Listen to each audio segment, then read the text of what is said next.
Olá, pessoal. Hoje temos uma palestra bem interessante do BIM Fórum em conjunto com a Autodesk. O tema é bem interessante sobre infraestrutura, né? Uma aplicação de BIM, infraestrutura, onde a gente vai assistir a uma palestra do especialista do Tiago Andrade Gomes, desculpa, que é da Câmara Municipal de Lisboa. O tema ele vai descrever a experiência da aplicação BIM na administração do Plano Geral de Drenagem de Lisboa. Então, é bem bacana o tema, né? Toca num assunto bem estrutural das cidades, um problema muito comum em todas as cidades, né? E vamos ver como eles conseguiram terem benefícios com o uso do BIM. Como debatedores, né, teremos dois especialistas da Autodesk, a Fernanda Machado e o Pedro Soete. O Pedro, ele é o gerente de vendas do Brasil, né, vendas técnicas. A Fernanda é especialista também da área de vendas e de sustentabilidade. Né? Os dois têm um ótimo currículo aqui ligados ao BIM, né? A Fernanda, ela é mestre em arquitetura, Tecnologia e Cidade, na Unicamp, e especialista em gerenciamento BIM no Senai Cimatec. Tem expertise em planejamento de empreendimentos do BIM, né, na modelagem, e integra como voluntária o BIM Initiative, onde é co-editora das traduções do BIM Dictionary. O Pedro, ele atualmente é líder, né, de vendas, desde 98 traz aí as inovações para o mercado da construção civil, né, com as novas tecnologias e sólida experiência em BIM, em infraestrutura e edificações, envolvendo todos os campos, né? E o nosso protagonista de hoje, né, é o engenheiro Tiago Andrade Gomes, engenheiro civil, é coordenador BIM da Câmara Municipal de Lisboa, né, possui mestrado integrado em engenharia civil pelo Instituto Superior Técnico na área de construção e tem aí trabalhado nos problemas da cidade, né, com as intervenções nas áreas de drenagem, né, e trabalhou ativamente nesse projeto em que a gente vai assistir hoje. Hoje vou chamar agora, na sequência, a gente vai ter uma apresentação do Pedro e da Fernanda, e em sequência nós começamos com o assunto do dia. Tá, joia? Vou chamar então o Pedro. Perfeito. Obrigado, Humberto. Olá, bem-vindo a todos. Exatamente como o Humberto comentou, né? Hoje a gente tem uma palestra muito especial, um assunto assim que traz e tem uma relevância muito grande no mundo inteiro, né? O Tiago ele vai mostrar um pouquinho disso, do quanto que o problema de águas nas cidades ela afeta muito o dia a dia das pessoas, afeta o funcionamento da própria cidade e hoje em dia assim um dos gargalos, né, junto com tantos outros, né, mas é um dos gargalos que a maioria das cidades no mundo enfrentam devido a uma série de problemas e problemáticas que foram se acumulando nos anos em que a cidade foi crescendo e foi se estabilizando.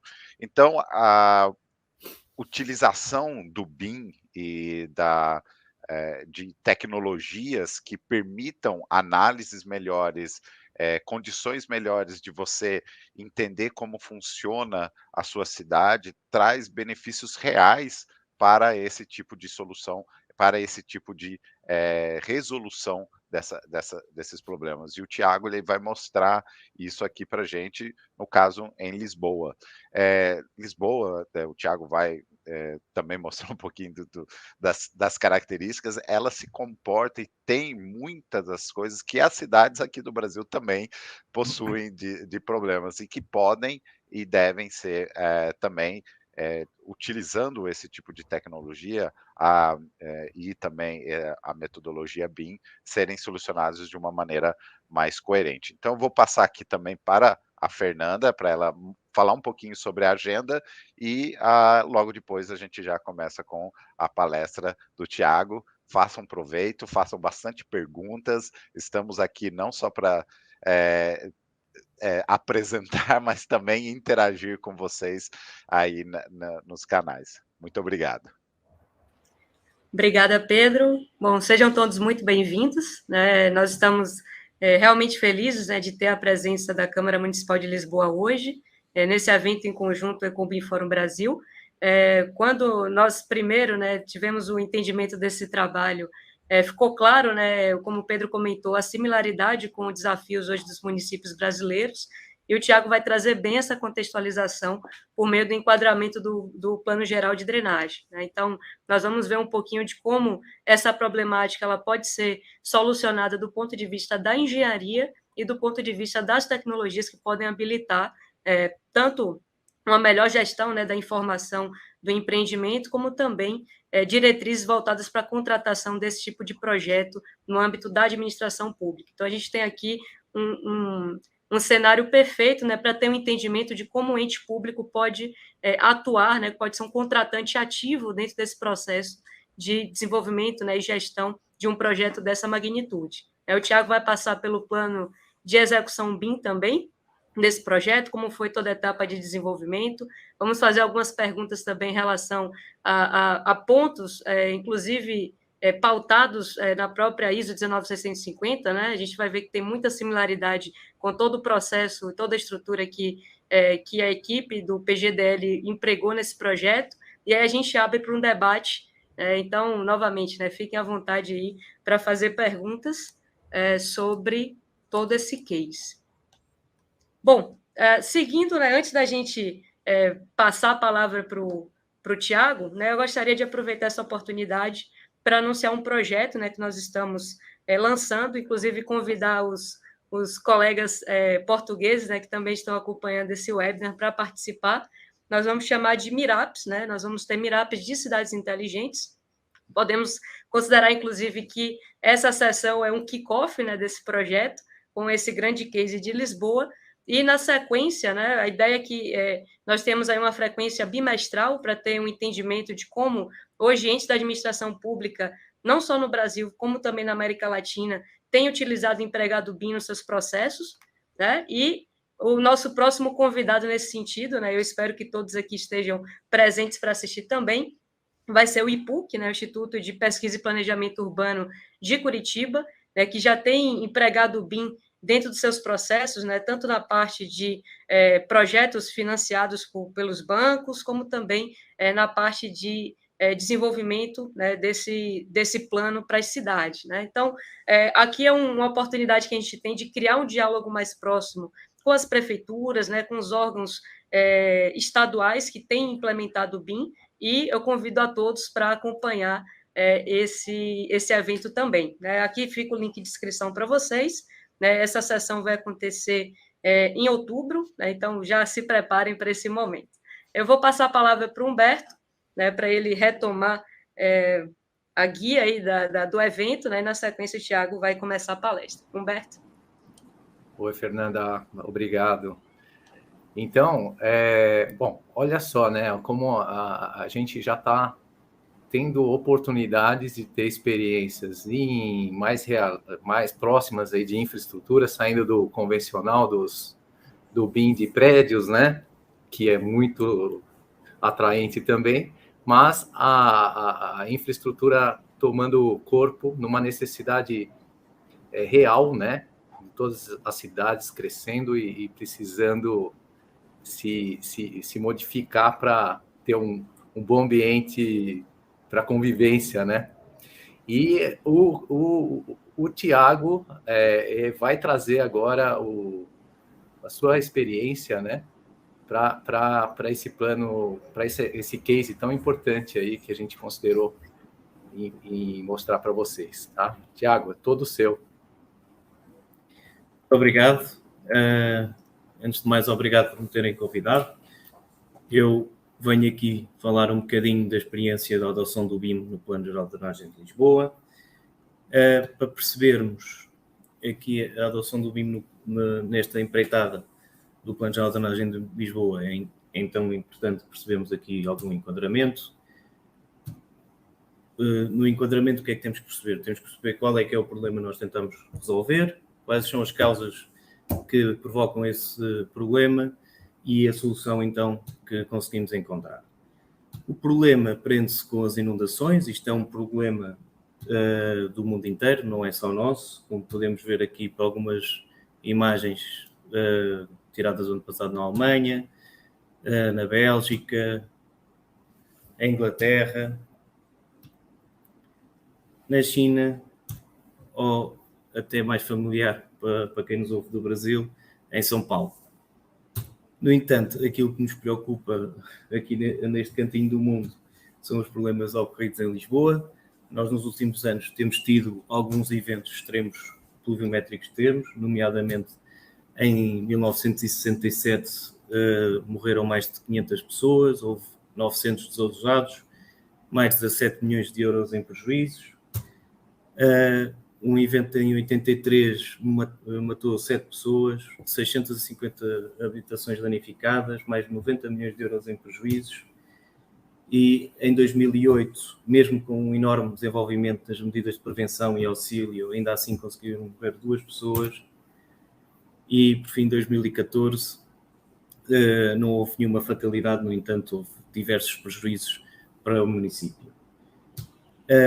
Em 2018, a 13 de outubro de 2018, o furacão Leslie atravessou Portugal. Estava previsto atravessar mesmo Lisboa com uma intensidade de precipitação que ia ser uma precipitação acumulada superior ao dobro da precipitação dos eventos de 2014. No entanto, tivemos sorte desta vez e ele reduziu um pouco a intensidade e deslocou-se para norte, o que foi pena para as pessoas que estavam na zona da Figueira da Foz, mas acabou por não acertar em cheio em Lisboa. Mas isto prova que é um problema grave e recorrente na nossa cidade e que temos que resolver. Mas para resolver, precisamos perceber primeiro quais são as causas deste problema. Antes de mais, as causas passam pela orografia da cidade de Lisboa. Como podemos ver, Lisboa tem diversas colinas e, como tal, também tem diversos rios, linhas de água que estão sobre os edificados que hoje em dia temos, não é? Este problema associa-se esta causa associa-se a outra causa, que é a causa do desenvolvimento natural das cidades. As cidades têm vindo a crescer, estas linhas de água, ribeiras, etc., têm sido canalizadas para se poder fazer construções na zona de leito cheia, e que é algo que conseguimos comprovar muito bem com esta imagem. Esta é uma imagem tirada de Lisboa na época dos romanos, é uma simulação. No entanto, percebemos a permeabilidade dos solos que existia. Hoje em dia, Lisboa encontra-se assim como mostra esta imagem, ou seja, podemos perceber que a edificação espalhou-se e é uma urbanização muito intensa, e todas as águas que antigamente entravam nos solos, hoje em dia já não o conseguem fazer. Por fim, temos uma terceira causa, a causa das alterações climáticas. Com pequenos estudos conseguimos perceber que estes eventos pluviométricos extremos têm tido uma frequência cada vez maior. Antigamente tínhamos passamentos entre estes eventos muito mais alargados, hoje em dia começam a ser mais frequentes, o que só intensifica a necessidade de arranjar aqui uma solução. Assim sendo, a Lisboa olhou para uma solução e esta passou pelo Plano Geral de Drenagem de Lisboa. Eu aqui vou-vos falar de uma das obras do Plano Geral de Drenagem de Lisboa. O plano é um conjunto alargado de obras, no entanto, esta é a sua obra principal. O plano está pensado com um investimento de cerca de 250 milhões de euros e esta obra sozinha representa à volta de 150 milhões de euros.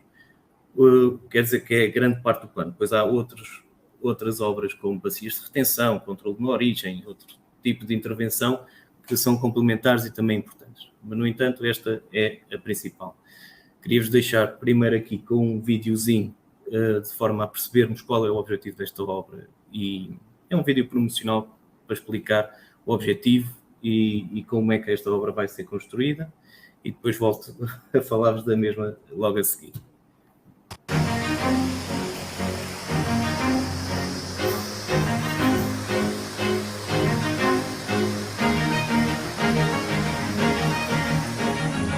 Imagens como estas vão, em breve, ser parte do passado. Lisboa prepara a nova etapa de uma das maiores obras públicas de sempre, lançadas pela Câmara Municipal. O Plano Geral de Drenagem de Lisboa é a obra invisível que vai proteger a cidade para os impactos das alterações climáticas. De que forma reduz significativamente inundações e cheias e os custos sociais e económicos associados.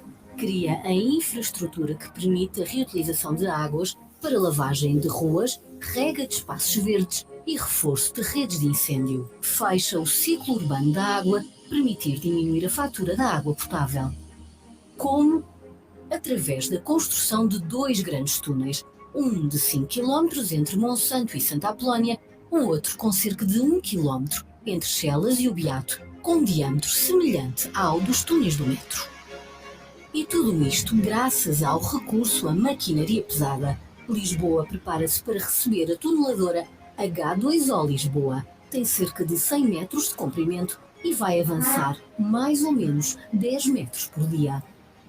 A conclusão da obra está prevista para o início de 2025, num investimento total de 250 milhões de euros.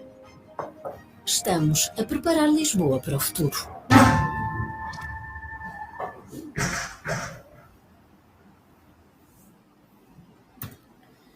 Pronto. Como percebemos pelo vídeo, esta solução passa pela construção de 2 grandes túneis. O túnel TMSA, com cerca de 5 km, e o túnel TCB, com 1 km. Estes túneis têm um diâmetro um diâmetro interno de 5,5 metros e aproximam-se, para quem conhece os túneis do metro de Londres, eles têm uma galeria em que passa só um comboio. O tamanho dessa galeria, eu penso, uns 6 metros de diâmetro, este tem 5,5, por isso é aproximado a esses túneis de Londres.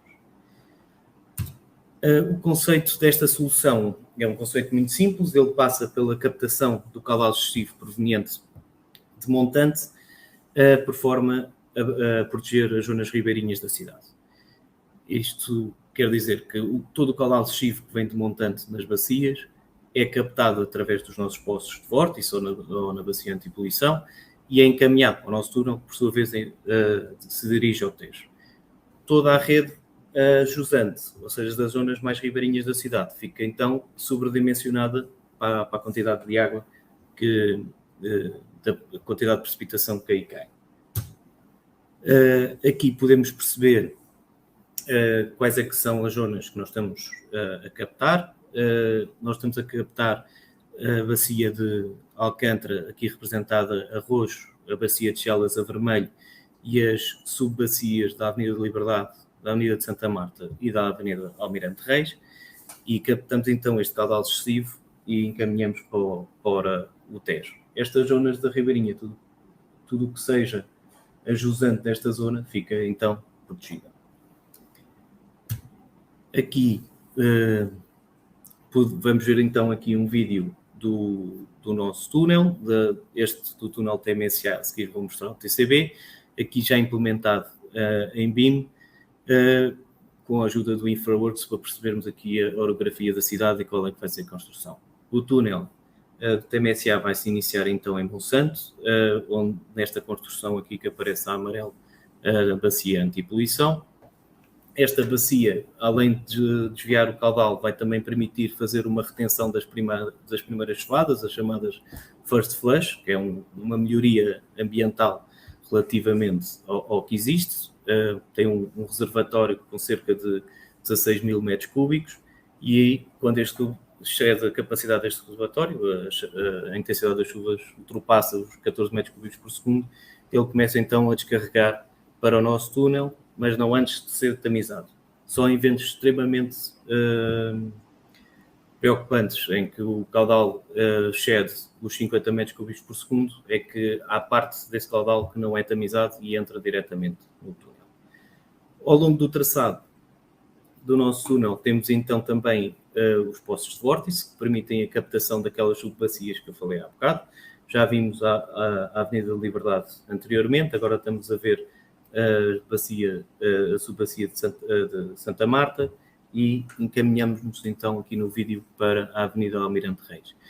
Esta captação de água funciona através destes postos de vórtice, que permitem reduzir a energia cinética da água e que depois é encaminhada por um túnel NATM que faz a ligação ao túnel principal. O túnel principal escoa, então, todo o afluente para a zona de Santa Apolónia, que é a zona de saída e de chegada ao Tejo. Aqui, nesta zona, nossa secção, que é de 5,5 metros de diâmetro, passa a uma secção retangular com quase 30 metros de largura. E isto acontece porquê? Isto acontece para permitir que consigamos reduzir a velocidade de escoamento do afluente. Este permite a redução da velocidade de escoamento do fluente para cerca de 2 metros por segundo, porque é a velocidade máxima da maré no Rio Tejo. Aqui vamos então ver também, à semelhança do que vimos no TMSA, o túnel TCB. Claramente este túnel é um pouco mais pequeno que o outro tem os tais 5 km, este apenas tem 1, mas o seu funcionamento é em tudo semelhante ao do TMSA. O TMSA, no entanto, como eu expliquei, tem aquela bacia anti-poluição. Aqui nesta zona de Chelas, que é onde começa o túnel TCB, não existe ainda, ou não está prevista ainda a construção dessa bacia, no entanto já estão a preparar terrenos e a reservar terrenos para no futuro podermos construir essa bacia. No fundo, ainda não foi pensado já para este projeto, pois a nossa etapa da zona de Chelas ainda não tem a capacidade necessária para o tratamento das águas que veriam mais desta retenção. O túnel de Chelas-Beato, como disse, é tudo semelhante, no entanto não tem estes poços intermédios, não tem esta necessidade de poços intermédios e descarrega, como o nome indica, no Beato. Ele descarrega exatamente da mesma forma que descarrega o TMSA, com uma alteração da secção circular para uma secção retangular, com os tais 30 metros de largura, que vai permitir então a redução da velocidade do escoamento. Pronto. Como vimos, isto serve para reduzir os riscos de inundações na cidade de Lisboa. Isto é a carta de riscos atual, com as infraestruturas existentes.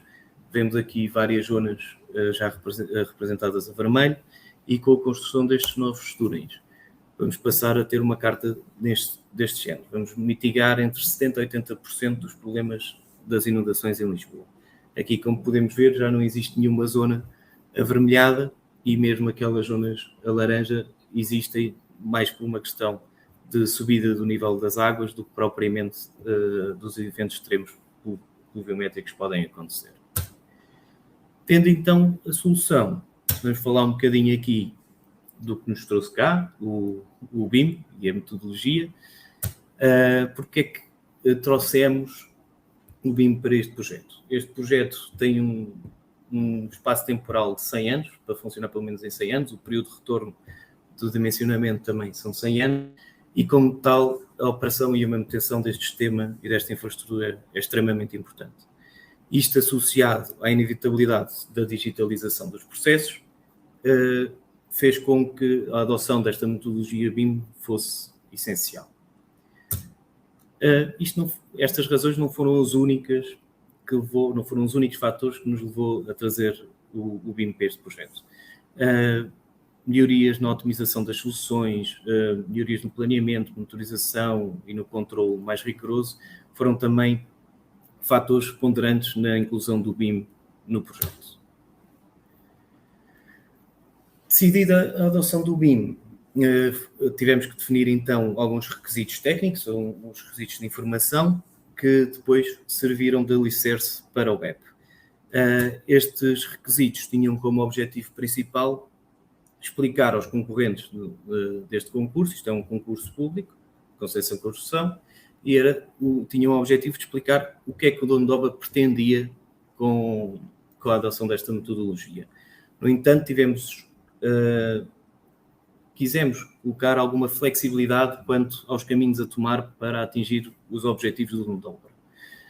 Os requisitos debruçaram-se sobre requisitos gerais, como os objetivos de projeto, quais são os usos BIM, os requisitos técnicos, softwares, plataformas, formatos dos documentos, as especificações de modelo, dissemos quais é que eram o sistema de coordenadas em que tinha que ser aplicado, quais os níveis de desenvolvimento, uma noção dos níveis de desenvolvimento macro, as dimensões, LODs, os sistemas de classificação que podiam ser adotados e também algumas especificações relativas concretamente ao BEP. No entanto, quando fizemos estes requisitos, tivemos sempre a preocupação de garantir a lei da concorrência. Isto é um concurso público e, como tal, não podemos escolher uma marca, uma companhia para fazer um determinado serviço, tem que ser aberto à concorrência e foi assim que desenhámos todos os requisitos. Tendo terminada a análise das propostas e escolhido o adjudicatário, o dono de obra sentiu-se na necessidade de angariar alguma assessoria também nesta área. A assessoria BIM tinha então o objetivo de nos ajudar a analisar o BEP proposto, que iria ser proposto pelo empreiteiro, formar inicialmente a equipa de dono de obra, nem todos na equipa tínhamos conhecimentos alargados de BIM, alguns mais, um bocadinho mais, outros um bocadinho menos, mas uma formação inicial é sempre muito importante nestas questões. Tinha também a responsabilidade de nos dar apoio, não só durante o projeto, mas também durante a obra, e é o que estão a fazer, e por fim, apoiar-nos na entrega final e na integração da solução escolhida para a gestão do empreendimento, de uma solução de gestão e como é que vai fazer esta integração com essa solução de gestão. Tendo todos os intervenientes, viemos então construir o BEP e debruçámos então sobre o BEP e o que é que teríamos de escolher, não é?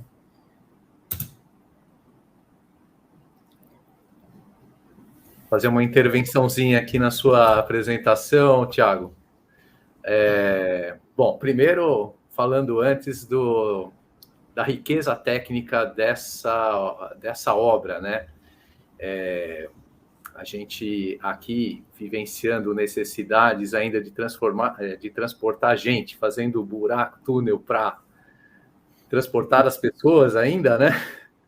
E a gente vê a solução sendo feita para resolver problemas do crescimento populacional, da impermeabilização, usando tecnologias parecidas, né, com o do metrô. Que bom seria que tivéssemos já obras desse porte em que uma empresa como o metrô, por exemplo, tendo soluções para nós também, envolvendo a área de drenagem urbana.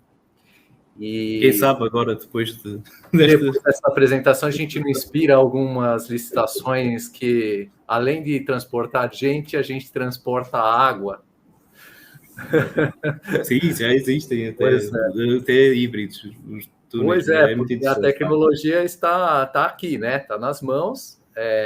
A inteligência é fantástico. A inteligência do projeto, a questão do cuidado com o tratamento da água, com a retenção, controle de das vazões, né?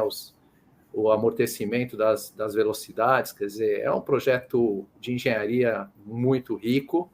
E aqui, entrando a tecnologia para apoiar esse projeto, como eu digo sempre, a gente tem a engenharia abrilhantada aí, quando a gente tem tecnologias que facilitam, né, a implantação das nossas ideias, né? E aqui é um belo exemplo. Obrigado mesmo por essa apresentação, já agradecendo antes. Falando sobre o plano de execução BIM, que que a gente, onde eu estou dando uma xeretada aqui para falar, eu fiquei com uma dúvida, assim, uma questão delicada, né? Você vai fazer uma licitação, um convite para empresas participarem do concurso, né? E precisa dar diretrizes BIM sobre o que se pretende o uso da tecnologia, que é por exemplo, um pré-plano de execução BIM. Mas, de fato, A obra ainda, você tem um projeto básico para partir disso, você não tem o projeto de engenharia completo, porque você está fazendo um concurso para isso. E aí você tem uma ideia do planejamento que vai ser, o que você quer usar de tecnologias, tudo, e consegue descrever isso num termo de contratação, num termo, né, uma chamada para o concurso. Logo em seguida, imagino que aí entra mesmo um aprofundamento da solução técnica e, ao mesmo tempo, um aprofundamento das tecnologias, onde essas tecnologias vão realmente trazer vantagens. Então, porque senão é uma energia que acaba sendo gasta e não aproveitada, né? Desperdiçada. Então, eu queria entender, se possível, né? Essa transição assim do que seria o primeiro plano de execução BIM, que aparentemente teria que ter alguma coisa para as pessoas orçarem, para as pessoas, para as empresas saberem que recursos vão usar, né? E quanto de energia vão empenhar nisso. Ao mesmo tempo, o refinamento que vai ter depois do contrato desse plano de execução, que eu vi que tem uma consultoria, que é outro ponto importante na contratação, quer dizer, além de uma boa solução técnica, de uma boa seleção de empresas, você precisa ainda de ter um acompanhamento do pessoal de tecnologia para apoiar, né? Então, a consultoria entra como um outro tópico aí necessário. Então, essa coisa do refinamento do plano de execução BIM, e tem alguns riscos, né, disso. Então, eu queria que, se você pudesse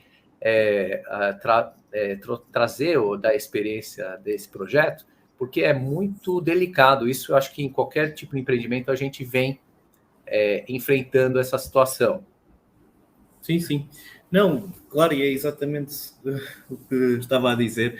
Isto não é fácil. Nós não temos o conhecimento todo na fase de projeto. Há muita refinação que tem que ser feita em conjunto. A consultoria nestas áreas é extremamente importante, até porque são áreas relativamente novas. No nosso caso, é a primeira obra lançada pela Câmara e até acho que pela função pública com recurso ao BIM, e é uma obra bastante pesada, e é bom termos do nosso lado toda a informação possível e os melhores para discutirmos estas questões. E acho que neste caso, em concreto, tivemos muita sorte, porque acho que temos mesmo os melhores no país a trabalhar connosco.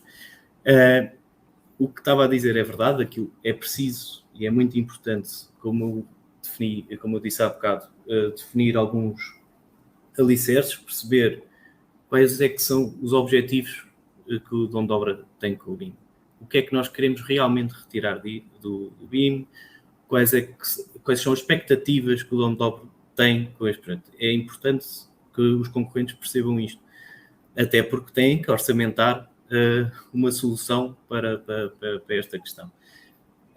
Depois, o aprofundamento do BEP faz sentido ser um aprofundamento em conjunto com as diferentes entidades, porque o conhecimento já começa a ser diferente e aí sim faz sentido termos um aprofundamento conjunto da solução e do BEP.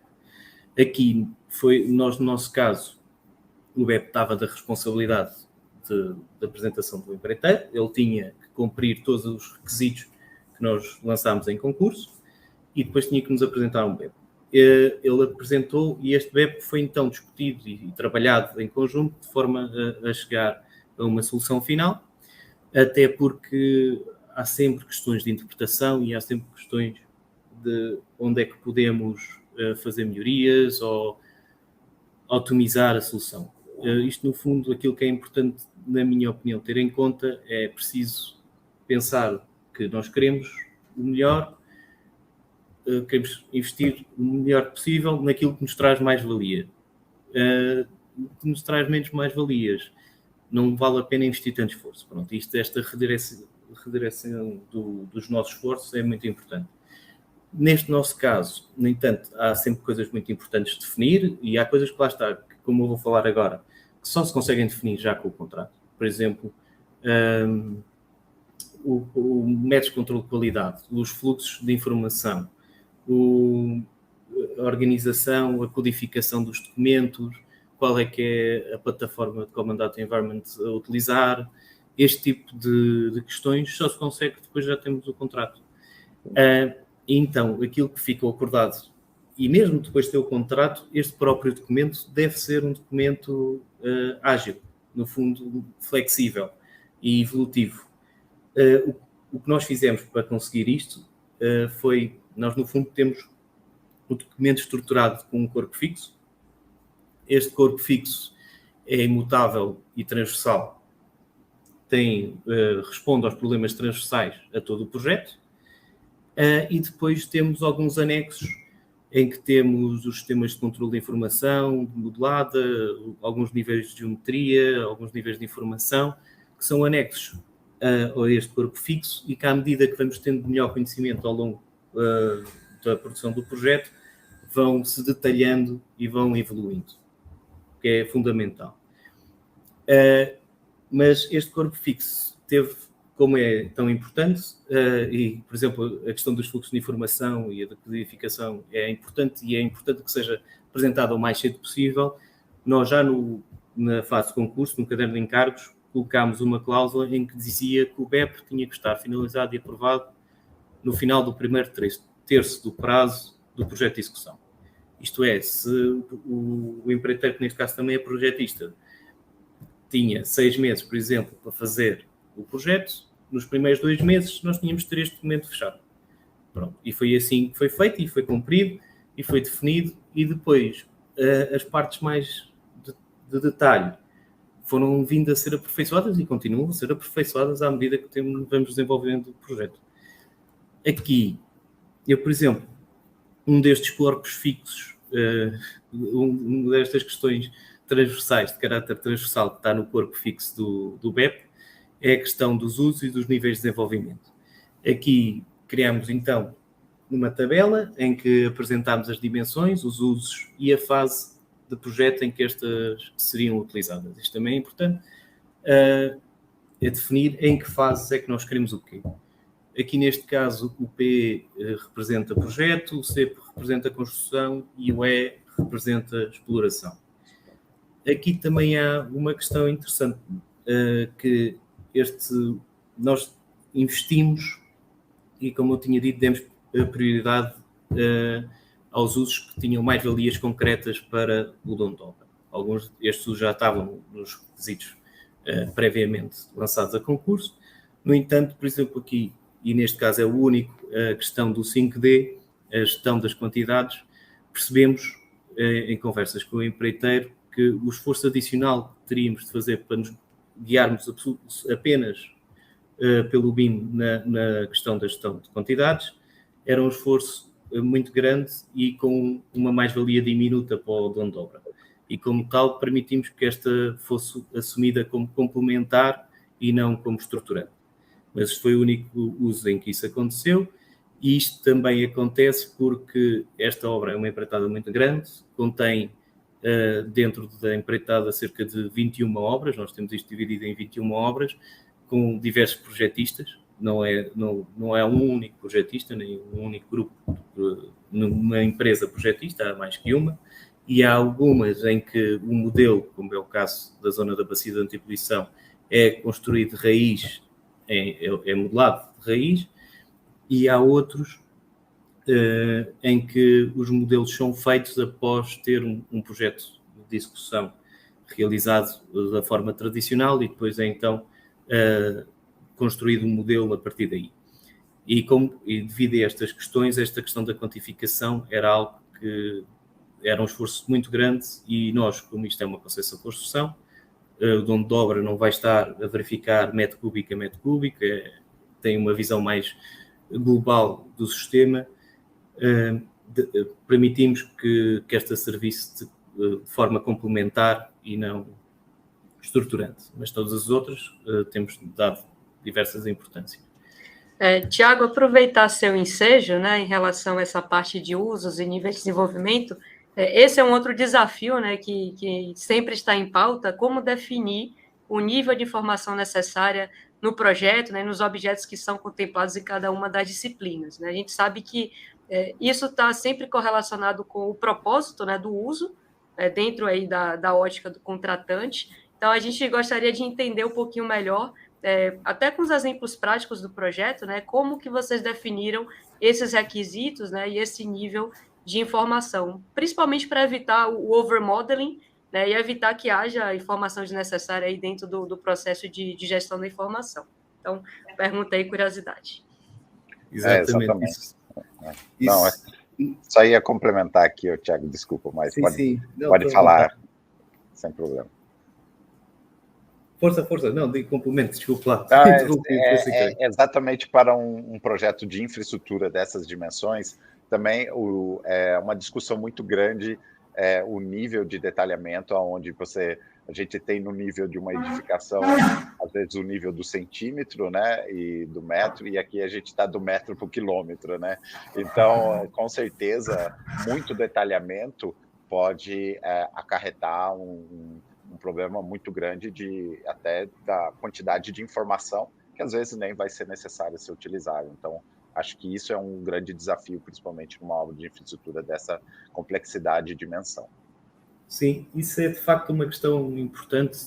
Nós tivemos em consideração até o próprio projetista e empreiteiro, que é uma questão que lhes é muito sensível, porque, primeiro, aumentar muito o nível de detalhe é um esforço muito grande, económico também, e de tempo, mas não só, também é sensível a nós, porque pode tornar os modelos incomportáveis para o hardware que a gente possui, não é? Se o modelo está sobrecarregado de informação, entretanto, às tantas é muito difícil conseguir movimentar-se dentro do modelo, porque o próprio aparelho não tem capacidade de processar tanta informação. Com isto em mente, aquilo que nós idealizámos e que nós pensámos foi definir zonas mais pequenas e mais alargadas, na qual definíamos um LOD, um nível de informação concreto para cada zona. Por exemplo, na bacia de titulação, em geral, podíamos ter um LOD de 300, mas zonas em que dentro dessa seria a regra geral, digamos assim, mas dentro da bacia, por exemplo, se tivéssemos alguma zona, por exemplo, zona de instalação de equipamentos, seria necessário um detalhe maior, fazíamos então uma aproximação. Eu tenho aqui um exemplo disto que eu penso que é perceptível. No fundo, isto é o ACCC Docs, não é? A nossa obra e o posto de chegada ali na Avenida Almirante Reis. Deixem-me só retirar aqui o edificado para conseguirmos ver melhor aqui o que estamos a falar. Temos aqui então o nosso posto de vórtice e aqui há dois exemplos muito concretos. Nós, por exemplo, temos o nosso túnel. Este túnel poderia estar modelado, este é um túnel com 5 km de extensão. A informação, se estivéssemos a modelar ao detalhe da armadura e do espaçamento, era algo que ia sobrecarregar imenso o sistema e da qual nós não íamos tirar benefício nenhum. Nós tiramos benefício em saber em que quilómetro é que o túnel está, em perceber como é que funciona a caleira, etc. Não é? Tudo o que está cá dentro, saber aqui a armadura e modelá-la ao longo desta infraestrutura toda com 5 km é pouco produtivo, de onde a obra não vai tirar grande valor disto. No entanto, as zonas sensíveis e a zona de ligação entre o NATM e o túnel, propriamente dito, o nosso túnel principal, é uma zona muito sensível. É uma zona em que nós queremos perceber exatamente o que vai ser. Isto depois vai ser também colocado junto com o planeamento em 4D, e vamos ter o 4D em que conseguimos ver as fases de construção, e aqui é muito importante perceber exatamente o que é que vai acontecer. E aqui temos até o pormenor dos parafusos dimensionados, ou mesmo dos espaçamentos que vão ser aplicados. e este reforço, ou as enfilagens que vão ser realizadas. E isto é algo que para nós é muito importante, é definir o que deve ser definido, coisas que não valem a pena ou que não conseguimos tirar uma mais-valia significativa. Não faz sentido estar a fazer esse esforço, não faz sentido estar a sobrecarregar o sistema. Pronto, no fundo, essa questão foi uma questão muito importante para nós e tivemos muito em consideração. Outra questão que tivemos com muita consideração e que foi muito importante é a questão dos fluxos de informação. Isto é uma obra gigantesca, tem dezenas de milhares, se não centenas de milhares quase de documentos, e tem os modelos e toda esta gestão, e então o CDE foi uma das definições mais importantes. Inicialmente não estava previsto que o CDE pertencesse ao dono de obra, no entanto foi algo que rapidamente percebemos que era crucial, por isso quem tiver a lançar um concurso perceba que é importante que o CDE pertença ao dono de obra, e isto é importante porque é importante para podermos garantir o acesso total a toda a informação. É importante para garantir a permidade, acima de tudo, da informação, não só ao longo do projeto e da construção, mas ao longo de todo o período de exploração. E foi-nos, a nós particularmente, também importante, embora podia ser argumentado que também seria importante para cada entidade envolvida, foi criar vias de comunicação independentes entre as entidades. Por exemplo, se nós quisermos comunicar apenas com a fiscalização, podemos criar um canal de comunicação apenas com a fiscalização e outro canal aberto a todas as entidades e outro canal com os nossos assessores, etc. Pronto, isto foi tudo questões que nos levaram a perceber que era importante que o CDE pertencesse ao dono de obra.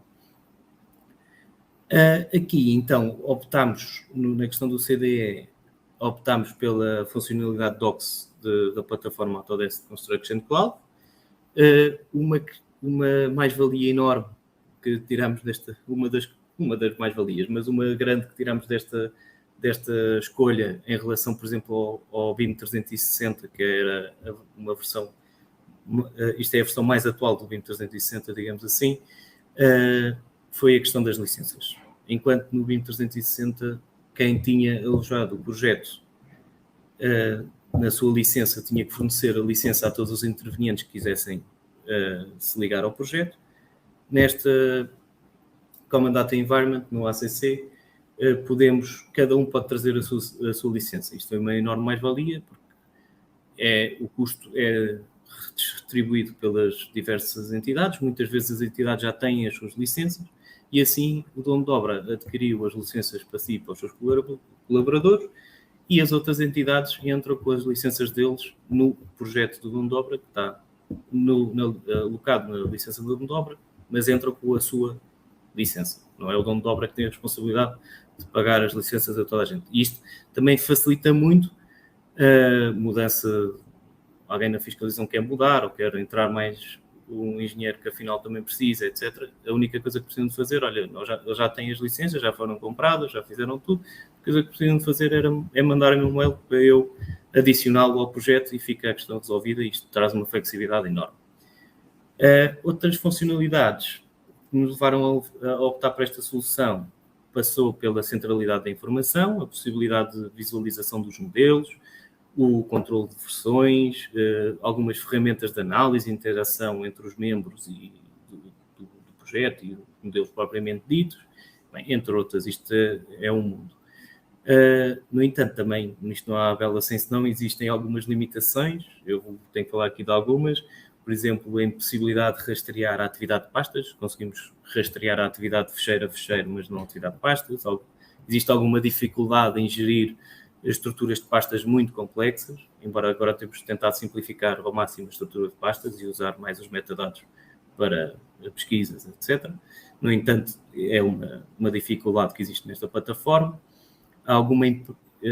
É pouco prática a visualização de PDFs de texto com várias páginas, apresenta uma página a página, que está desenhado para ler desenhos e não tanto texto, embora isto também seja contornável. E há aqui, nós sentimos uma inequabilidade nas ferramentas de aprovação para este tipo de funcionalidade, de entidades diferentes a terem que aprovar os sistemas. Tivemos que criar aqui um sistema autónomo. Todas estas vantagens e todas estas desvantagens têm que depois ter sido em conta com o custo e, na altura, decidir o que é que vamos utilizar.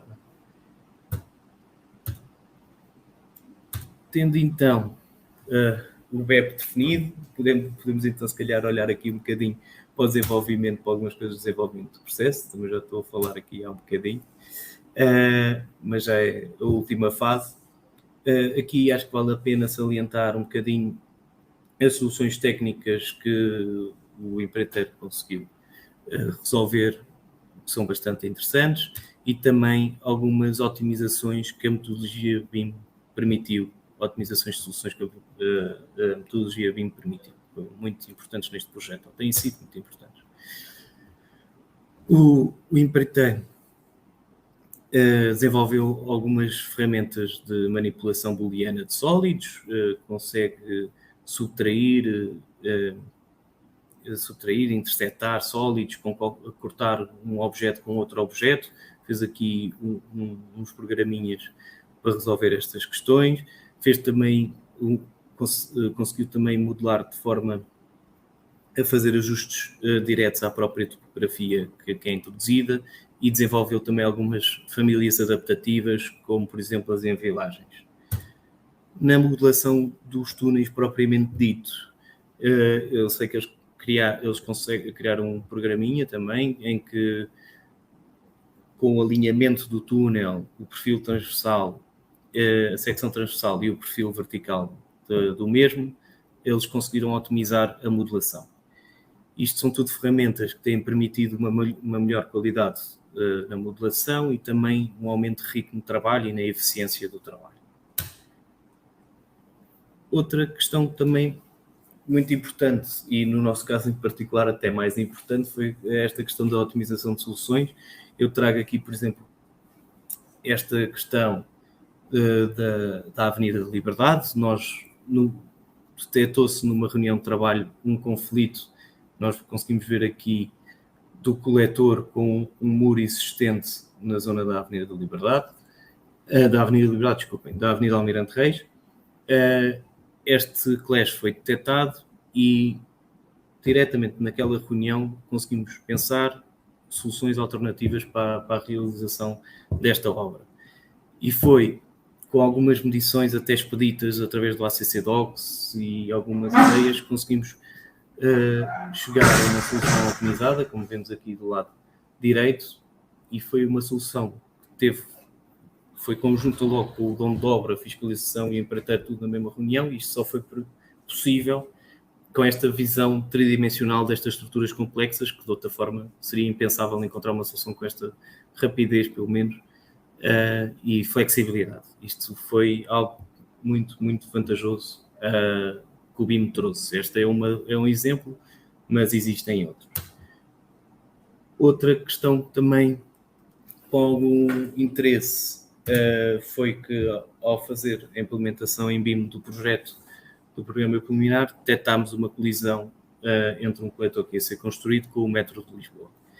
Eu não digo que este não fosse detectado, claro que seria detectado. Agora, não seria detectado provavelmente com a antecedência que foi detectado, nem com a forma expedita como foi detectado. E a solução também, se calhar, foi pensada e facilitada por estarmos a utilizar esta metodologia. Pronto, e acho que é tudo. O BIM tem demonstrado enormes ganhos, mais-valias em eficiência, em conhecimento. Tem sido uma plataforma de interoperabilidade entre as várias entidades. E isto tudo ainda estando nós numa fase muito inicial. Já tivemos vários ganhos, tenho pena, mas ainda não tenho ganhos propriamente quantitativos, mas qualitativamente consigo afirmar com certeza que já temos vários ganhos na adoção desta metodologia e só esperamos aumentar os ganhos agora para a fase de construção e posteriormente para a parte de exploração deste empreendimento. Muito obrigado. Obrigado, Tiago. Excelente a apresentação, os exemplos.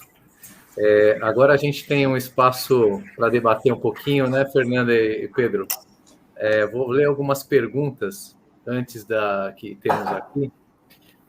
O Sérgio Murilo, ele perguntou o seguinte: eu gostaria de saber como foram tratados os usos da ferramenta BIM às pequenas áreas. Foi usado o Revit, por exemplo, numa rua, numa avenida? Como foram medidas as áreas de contribuição para o sistema de captação? Aí ele está falando das bacias de contribuição. Então... As áreas de captação, eu não sei dizer como é que foram, foi o nosso projetista de hidráulica que as realizou, mas já foi na fase do estudo preliminar. Do preliminar, já. Nós temos uma concepção de construção, lançámos um projeto preliminar a concurso, e nessa fase, e mesmo na fase de desenvolvimento do estudo do plano geral de drenagem, foi feito vários estudos hidrológicos e hidráulicos que permitirem definir as áreas de captação das bacias. Elas estão bem definidas, nós temos as bacias definidas em Lisboa, que são as áreas de captação até do sistema de drenagem, propriamente dito. Que já existiam, já estavam lá. Já existia, sim, exatamente, já existia, e nós sabemos, temos essa informação dentro do nosso sistema informático. Nós até temos alguns estudos realizados em SWIM, por exemplo, em que percebemos qual é que é as várias flutuações e quais é que são os impactos de criar estes túneis, etc. Quanto ao software que está a ser utilizado na modelação, é essencialmente o software em Revit. O nome é quase tudo modelado em Revit. No entanto, temos algumas... não é zonas, temos os equipamentos estão a ser modelados com o software da Bentley. Esta transição, então, desculpa, a parte mecânica está a ser modelada através da Bentley e o resto das infraestruturas estão a ser modeladas em Revit. Certo. Outra perguntinha que eu tenho aqui é do Marcos Costa, preocupado com o sistema de classificação de informação. Se foi exigido por vocês, se foi usado o Omniclass ou tem alguma norma específica para o mercado de vocês? O sistema de classificação, nós não exigimos um sistema de classificação concreto quando fizemos os requisitos, embora eu achasse que é importante existir um sistema de classificação que seja exigido, até a nível nacional, pelo menos no sentido de utilizar sempre o mesmo sistema, mas aquilo que nós demos oportunidade aos concorrentes de escolherem qual o sistema, colocámos alguns sistemas que conhecíamos, como o Omniclass, o Uniclass, ou outros, mas fizemos uma listagem e dissemos, olha, dentro desta gama poderão adotar qualquer uma. No entanto, aquilo que nós adotámos e que, sinceramente, já estávamos a contar um bocadinho que queria ser adotado, foi a Uniclass, porque no nosso país e aqui na Europa acho que tem tido mais aderência. Já tem uma prática, né? Tem outra, o Marcos ainda pergunta mais duas coisas. Uma relacionada à fase 5D, ele perguntando do nível de desenvolvimento. Pelo que eu entendi, vocês não investiram tanto no 5D, não foi? Exatamente. Pois, a questão do 5D, lá está. Nós, para nos basearmos só, apostarmos tudo nas quantidades que o modelo nos trazia, teríamos que ter níveis de desenvolvimento em toda a obra extremamente elevados. Tínhamos que ter todas as armaduras dimensionadas, tínhamos... Sim. E nós percebemos que o esforço para fazer esta questão, em casos em que o projeto é feito de raiz no modelo, e nós temos alguns desses casos, poderíamos tirar essas quantidades. Em casos em que isto não acontece, em que temos um projeto de execução realizado da forma tradicional e depois vamos modelar, já vamos só modelar aquilo que temos interesse em modelar. Não vale a pena estar a investir, subcarregar o sistema, investir tempo e dinheiro nisso. Como nós não vamos... eu expliquei que nós temos em Conceição de Construção não sei se estão familiarizados com o termo, mas é, no fundo, o empreiteiro o empreiteiro realiza também o projeto de execução, é quem realiza o projeto de execução, é projetista e empreiteiro, e como tal nós quando fazemos o controle das quantidades, não fazemos o controle da quantidade ao metro cúbico nem ao quilo. E aí a mais-valia que o 5D nos traria era menos significativa e, portanto, é apenas complementar. Perfeito. Mais uma aqui dele mesmo, Marcos. Marcos, foi bom, hein? Tá curioso, hein? Foi bom, hein? Então, todas perguntas pertinentes, né? Sim, sim. Bem bacana. Sobre o Common Data Environment, foi exigido a gestão, ou seja, tem alguma empresa que está específica para fazer a gestão disso? Como é que foi? Vocês mesmos fizeram?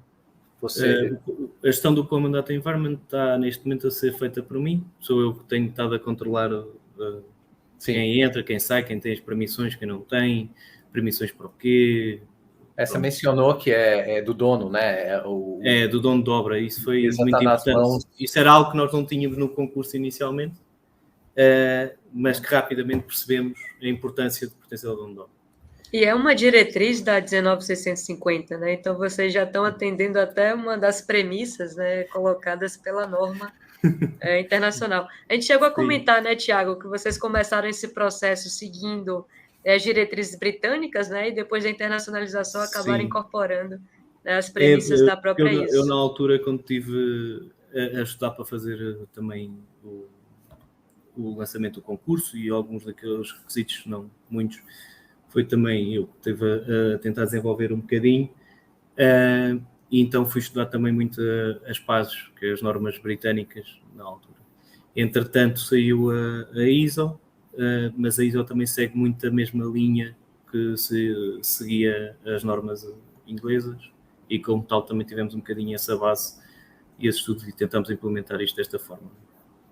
Uma pergunta aqui também, Tiago, até você tinha comentado, né? Essa é uma solução um pouco diferente do que a gente costuma encontrar como soluções de mitigação de cheias em cidades, né? Geralmente existem o que a gente chama de controle de vazão a montante e com piscinões, com exatamente, onde a gente para a quantidade de água e, ao longo do tempo, a gente controla a vazão. Nesse caso, você coleta uma quantidade muito grande de água e transporta até ali o oceano, né? E isso é uma solução interessante. E você pode comentar um pouquinho mais do próprio desenvolvimento dessa solução, da escolha dessa solução e os impactos que ela teve? Sim, isso é uma questão muito importante e muito interessante, porque ela foi posta a nós próprios. O Plano Geral de Drenagem, ele nasce em 2008, após aqui uns eventos climáticos muito extremos, inundações, e nessa altura fez um plano de 2008 em que a solução fixava-se com reservatórios de água. No entanto, o plano foi um bocadinho esquecido. Em 2014 existiu outra catástrofe, e aí decidiu-se, não, isto temos que andar e fazer qualquer coisa. Aí o meu diretor entrou no processo e disse, não, isto faz sentido, fazemos uma revisão do plano, que este plano já tem quase 10 anos, então vamos fazer uma revisão. Quando fizemos a revisão, o plano estava pensado para ter um período de retorno de 10 anos, uma chuvada frequente de 10 em 10 anos como caudal de dimensionamento, e aquilo que ele pensou e desafiou os projetistas na altura foi, vamos aumentar isto para 20, 25 anos, pelo menos, porque 10 anos isto, mesmo assim, vamos andar com problemas constantemente. O que é que eles fizeram? Fizeram a solução dos reservatórios, estudámos a solução dos reservatórios para aumentar para 20, 25 anos, e isto era um aumento enorme no volume necessário dos reservatórios. Isto tem vários problemas. O problema logo principal é a ocupação da cidade de Lisboa. Onde é que vamos colocar estes reservatórios? A cidade está muito ocupada, é muito difícil colocar reservatórios de uma dimensão muito grande dentro da cidade. e, por outro lado, associado aos reservatórios, nós temos uns custos de manutenção e operação e manutenção muito elevados. São sempre, e a manutenção, infelizmente, no nosso país temos muita coisa boa, mas a manutenção sofre sempre um bocadinho e acaba por ser um problema. Como tal, pensámos um bocadinho fora da caixa em outras soluções. Nós já tínhamos no primeiro plano um pequeno túnel numa zona onde não era possível realizar um reservatório, e fomos pensando e surgiu a ideia de ir buscar aquela água toda cá acima à zona de Monsanto. Isto permitiu o quê? Permitiu que catapultámos o período de retorno de 10 anos para 100 anos, isto porque para fazer o escoamento do caudal é uma questão de aumentar um bocadinho mais 3 ou 4 metros o diâmetro do túnel, não é? Temos um período de retorno de 100 anos em vez dos 10 anos iniciais, e o túnel tem uma manutenção muito baixa. Nós estamos a pensar de 5 em 5 anos, mas nós fomos ver uma solução semelhante, não é igual, porque eles têm esgoto bruto a passar nos túneis em Londres, eles têm uns túneis enormes em Londres a passar por baixo do rio. Nós fomos lá ver e eles fazem a manutenção daqueles túneis 10 em 10 anos. Pronto, isto o custo, se olharmos ao custo ao nível do ciclo de vida, se calhar o investimento é um bocadinho superior, mas se olharmos a um ciclo de vida mesmo de 50 anos, nem digo os 100 anos, já claramente compensa fazer uma infraestrutura deste género. Foi literalmente um bypass, né? Isso. Um bypass Exatamente. Da bacia de contribuição, né? Eu tenho, o meu diretor às vezes faz aqui algumas apresentações de promoção do nosso plano aqui para um público mais geral, e ele tem sempre um exemplo de uma bacia de água, daquelas de lavar as mãos que temos em casa, que aquilo tem ali um tubozinho ladrão, e se aquilo começa a encher muito, pronto, vai a água pelo tubo ladrão e não inunda a casa de banho. Isto no fundo é a mesma coisa, se aquilo começa a haver muita água, temos aqui um tubo ladrão que nos leva a água para o rio e não nos inunda. E o sistema existente foi aliviado, ganhando quer dizer, como se deslocou toda a água daquela bacia diretamente para os rios. O sistema que receberia essa água, ele está todo aliviado, né? Agora está sobredimensionado. Ele recebia toda a água de montante, essa água é desviada, então agora tem mais capacidade para receber a água da zona da precipitação na área que é colocada. Olha, eu por acaso pergunta. Enquanto a gente debateu aqui, pessoal, pode perguntar à vontade. Depois o pessoal da organização me controla o tempo aqui, né? Controla a gente, né, Fernanda? Eu acho que a gente pode fazer mais essa, né? E perguntar até para o Thiago dos próximos passos, né? Tem até uma perguntinha a respeito da integração do GIS com o BIM, né? Se é algo que eles utilizaram nesse empreendimento, ou se é algo que a Câmara pensa para o futuro. Mas antes disso, vamos absorver essa pergunta do Pedro, né? Uma pergunta interessante. Do Pedro aqui. Pedro Abreu. Está prevista a utilização de algum software para futura manutenção, uma ferramenta de gestão, acredito que ele está querendo se referir, para manutenção dessa infraestrutura? Isso é uma excelente pergunta. Né? Isso é uma excelente pergunta, não está definida, mas vai estar definida. Uma das responsabilidades da assessoria que temos de BIM é ajudar-nos nessa transição para uma ferramenta de gestão depois da infraestrutura propriamente dita. Ainda não a definimos, estamos agora a entrar numa fase de obra, vamos ver se conseguimos começar então a fase de obra propriamente dita. Até agora ainda tem sido só trabalhos preparatórios e projeto de execução, já está a finalizar e vamos entrar na fase de obra, e assim que o fizermos vamos já começar a pensar qual é que seria a ferramenta mais adequada para a gestão deste projeto. E é uma das responsabilidades que a nossa assessoria BIM também tem, é aconselhar-nos nesta escolha. Tem um colega seu aqui da Câmara Municipal de Lisboa te parabenizando, é o Antônio Cardoso, ele é arquiteto lá aí da Câmara Municipal de Lisboa, satisfeito em ver esse exemplo de BIM, né? Bem bacana aqui, o pessoal está te acompanhando. Olha, Muito obrigado. Não, é muito bom, obrigadíssimo.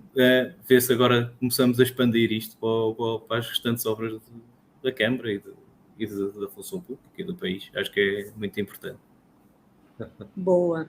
Bom, gente, então, até aproveitando, né? Então, eu tenho duas perguntinhas. Né? Uma pergunta que já me passaram um spoiler aqui do Zoom também, que acho que é uma pergunta bem relevante, né? Quanto tempo demorou a preparação do concurso e a respectiva preparação do projeto, né? Ter uma visão aí de timeline, e depois a gente falar sobre esses próximos passos, né? O insights que vocês têm também em relação à própria gestão dessas informações, né?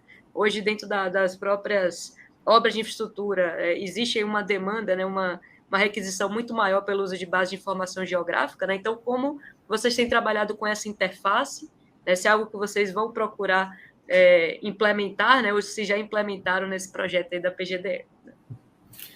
Obrigado. A pergunta de quanto tempo é que nós estamos neste projeto? Eu já estou neste projeto desde 2016.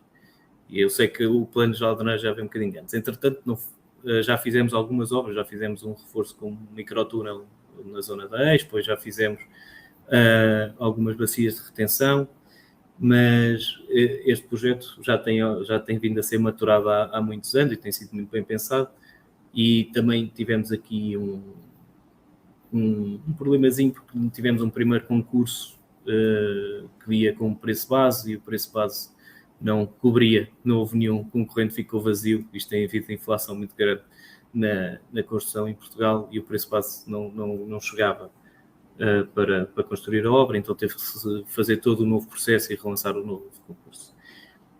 Quanto à questão da implementação deste modelo para plataformas de ArcGIS, de sistemas de informação geográfica, sim. Ainda não estamos a fazer, mas é algo que eu queria fazer. Eu sei que a Câmara funciona e tem tem uma plataforma de sistemas de informação, na qual tem lá muita informação, e era aqui o próximo passo. Até já tivemos algumas solicitações para o fazer, e até oferecer ajuda para fazer esse passo de transição para um sistema de informação geográfica. Neste caso da Câmara, e é uma coisa que eu gostava muito de fazer. Ainda infelizmente não tivemos muita oportunidade de explorar, mas certamente vamos ter. A obra ainda vai demorar pelo menos de 3 anos, por isso vamos ter a oportunidade de fazer essa transição até lá, já com os telas finais, ou o modelo final. Perfeito. Bom, Humberto quer dar mais uma palavrinha, fazer alguma pergunta, né? A gente está aqui com uma oportunidade bem bacana com o Thiago, né? De esclarecer todas essas questões. Acho que grande parte já foi coberta, né? Talvez estão chegando aqui mais 2 perguntas, mas essencialmente, né, acho que a maior dúvida do pessoal é em relação aos critérios de fiscalização dos modelos, né, do projeto. Né? Você falou que é uma solução de engenharia relativamente complexa. Como vocês têm trabalhado com a validação, né, desses modelos que chegam? Quais são os critérios que vocês têm utilizado? Se isso foi acordado também com a contratada, né? Isso é um ponto importante. Se já estava no plano de vocês, como seria feita essa aferição dos modelos e dos projetos? Como é a dinâmica, né, dentro desse processo de fiscalização? Isso é o André Espinho que está perguntando isso, né? Ok. Pronto, aqui nós temos 2 questões.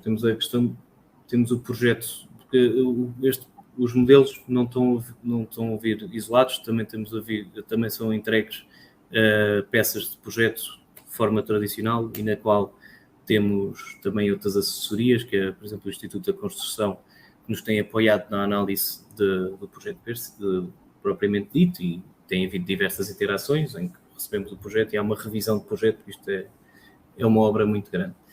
A questão dos modelos, nós no BEP temos definidos,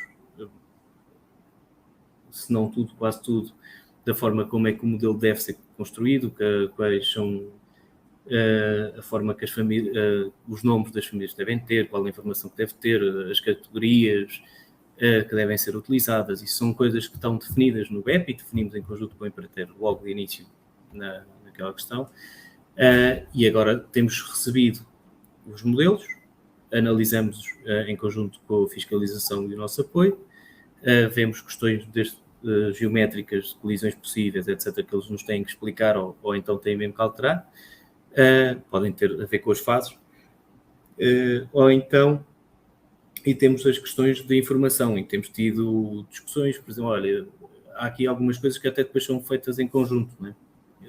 Isto não devia pertencer à categoria X do Revit, mas faz mais sentido ser a outra, porque a visualização é diferente, por exemplo, as tubagens grandes forem tubagens com a de canalização, com uma tubagem grande, se aquilo estiver classificado como na categoria de pipe, não se consegue ver, só aparece tudo preenchido, não se vê o formato depois do coletor per si. Pronto, então, aqui alguns coletores acima de 1000 metros faz sentido haver um detalhe na geometria, então aí usamos uma categoria, pequenos coletores como tubagens de abastecimento de água para águas sanitárias, etc. Aí já temos na categoria dos pipes. Pronto, há aqui todo um conjunto de definições que tem tido até uma interação muito dinâmica. Nós todos os 15 dias temos reuniões BIM, temos análise de modelos, temos entregas, temos uma conversação muito próxima sobre todas estas questões e temos vindo a analisar. Houve aqui uma fase de entrega mais formal, digamos assim, na qual fizemos um documento em que registámos tudo o que tinha que ser alterado e de acordo com o que foi definido no BEP, etc. Eles agora já fizeram essas melhorias, então isto tudo foram questões discutidas, né? Mas fizemos aqui um documento formal e vamos receber esses modelos já alterados e corrigidos. Então, praticamente assim. E agora, na próxima fase, aquilo que vamos começar a adotar, e já adotámos em algumas questões particulares, é a funcionalidade dos issues do ACC Docs, em que encontramos um issue, problema qualquer mais particular, porque já são coisas mais individualizadas, criamos um issue e enviamos logo para a pessoa que deva tratar do assunto, e ela depois do resolver irá comunicar. É assim que estamos a fazer estas interações. É um processo muito de algumas descobertas também, né? Nas particularidades do software. Quer dizer, a gente, quando entra nessas áreas, a gente procura o que foi dito no início, né? Buscar tirar o valor, né, melhor, né? E às vezes precisa ter algum artifício, assim como você explicou das famílias, né? De categorização. É bem interessante, né? Isso em especial até em todo o projeto aí. Aprendizado em especial também. Até nestas obras de infraestruturas, então, de subterrâneas e lineares, que não é tão natural softwares como o Revit, como seria já está mais detalhado e já está mais desenvolvido. A arquitetura exatamente. No entanto, estamos a desenvolver-nos, já tem havido várias interações nesse sentido. Eu sei que, por exemplo, o IFC 4, 4.4 já está a sair para infraestruturas geotécnicas lineares. Exato. Perfeito. Bom, eu acho que a gente estava tendo podemos encerrar. Por vontade, mas por necessidade, né? Com certeza. Assunto fantástico. Muito bacana e estimulante. A própria obra, né? É uma coisa que estimula, dá para ficar conversando só da hidráulica aqui, da infra. Mas a gente vai precisar encerrar, né? Eu queria agradecer em nome do BIM Fórum Brasil a esse evento oportuno, bacana, interessante, enfim, muitos elogios, né? A presença do Pedro, Fernanda, o Tiago, disponibilizar esse tempo e esse conteúdo para nós, né? E esperamos novas notícias de outros projetos, desse projeto também, né? Então, agradeço a todos, agradeço a participação do pessoal no chat, no YouTube, enfim, a audiência, né, vamos dizer assim. E muito obrigado, viu? Muito obrigado. Perfeito. Pedro? Não, só queria falar também, muito obrigado a todos e nos vemos nos próximos eventos aí, né? Somente esse que a Fernanda divulgou aí no início. Muito obrigado, Thiago, pelo tempo, disponibilização, por todo o conteúdo que você apresentou aqui, e estamos aí abertos a quanto mais esse tipo de conteúdo, quanto mais esse tipo de disseminação do conhecimento e da informação, melhor. Fernanda, se quiser dar um último adeus aí, fique à vontade. Joia, só agradecer, né? Agradecer ao BIMFórum, né? Nós, como associados Diamond, trazer esse evento em conjunto com o BIMFórum Brasil, agradecer ao Thiago e à Câmara Municipal também pela pauta, né? Nós tivemos aí uma interação primeira, né? Que foi muito interessante em termos de conteúdo técnico. A ideia, Thiago, é que depois a gente tem aí interações com outros órgãos, né? A gente cria realmente essa comunidade de troca de conhecimento. Então, fica à vontade, sim. O canal é aberto, né, para a gente seguir evoluindo aí em conjunto, tá bom? Muito obrigada a todos. É sempre bom disseminar, eu também acho. Com certeza. Muito obrigado. Maravilha. Um abraço a todos, gente. Tchau, tchau. Obrigado, um abraço.